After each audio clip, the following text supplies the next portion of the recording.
एक नेकी दूसरी नेकी का सबब बनती है। एक नेकी के बाद दूसरी नेकी का मौका।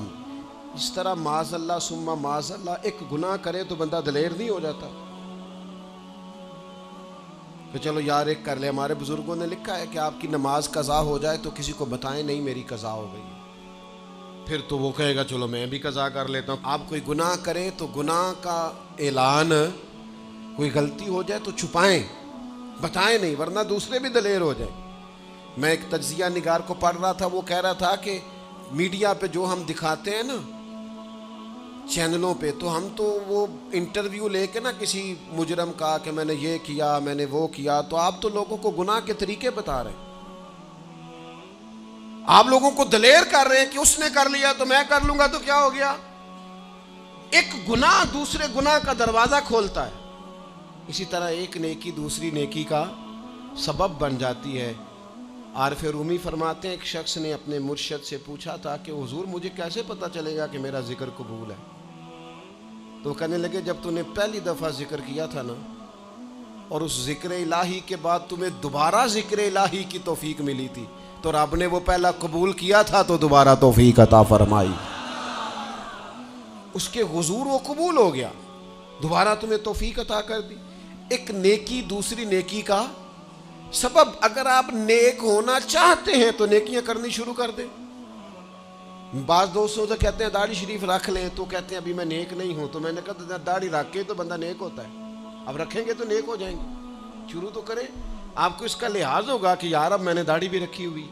एक नेकी दूसरी नेकी का रास्ता खोलती है, एक नेकी दूसरी नेकी के लिए राह को कुशादा करती। अगर नेक होना चाहते हैं तो ये रूहानी कानून याद रखें कि एक नेकी दूसरी नेकी का सबब बनेगी। इमाम तबरानी रवायत लाए हैं, नबी पाक अलैहिस्सलाम के हुजूर एक शख्स ने अर्ज किया था कि या रसूल अल्लाह सल्लल्लाहु ताला अलैहि वसल्लम, दौरे जाहिलियत में मैंने 360 बच्चियों को जिंदा दरगोर होने से बचाया है। उनके माँ बाप और उनका बाप जो था वो माज़अल्लाह उनको जिंदा दफन करना चाहता था। मैंने ऊंट देकर बच्चियों को बचाया और फिर मैंने उनकी परवरिश भी की। तो या रसूल अल्लाह सल्लल्लाहु अलैहि वसल्लम, मैंने 360 बच्चियों की जान बचाई है, मुझे इसका अजर मिलेगा? ये बड़ी बारीक बात उस शख्स ने पूछी है। उसूल ये है कि हालत कुफर में जो इंसान नेकी करता है उसका उसे अजर नहीं मिलता। अजर के लिए ईमान जरूरी है, ईमान पर अजर मुरतब होता है। जिसका ईमान नहीं उसको अजर नसीब शर्त है कि बंदा मोमिन हो तो उसके नेक अमाल कबूल। अब ये सवाल क्या कर रहे हैं, जरा बारीक बात है समझे। या रसूल अल्लाह सल्लल्लाहु ताला अलैहि वसल्लम, क्या मुझे अल्लाह अजर देगा? मैंने दौरे जाहिलियत में 360 बच्चियों को जिंदा दरगोर होने से बचाया, इसका मुझे अजर मिलेगा? कुर्बान जाएं, हुजूर फरमाते हैं अना अफ़साहुल अरब, मैं अरबों में सबसे ज्यादा फसीह व बलीग हूं। उसने कहा हुजूर अजर मिलेगा? तो हुजूर फरमाने लगे तुम्हें तो अजर मिल गया है। वो हुजूर से पूछता है या रसूल अल्लाह, मैंने 360 बच्चियों की जान बचाई है, जिंदा दरगोर होने से बचाया, अजर मिलेगा? हुजूर फरमाने लगे तुम्हें तो मिल गया है। ओ भाई मिल गया ना, हुजूर के सामने बैठा हुआ है, इससे ज्यादा भी कोई अजर मिलना है?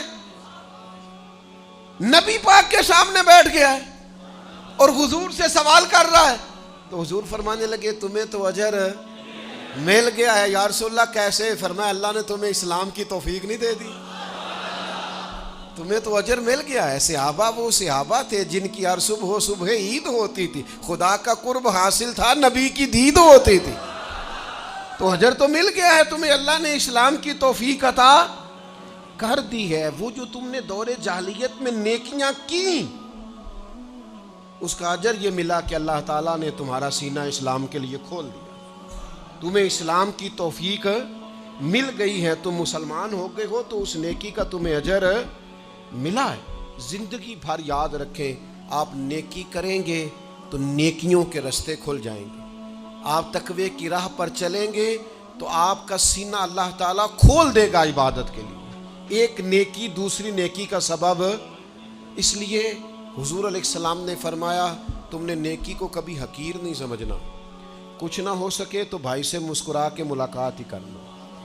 छोटी से छोटी नेकी को भी छोड़ें, हरीस हो जाए नेकियों की। नेकियां करेंगे तो आप महसूस करेंगे कि एक रूहानी ज़ाब्ता कायम हो गया है कि उस नेकी की वजह से अल्लाह ताला मज़ीद नेकी की तौफीक अता कर रहा है।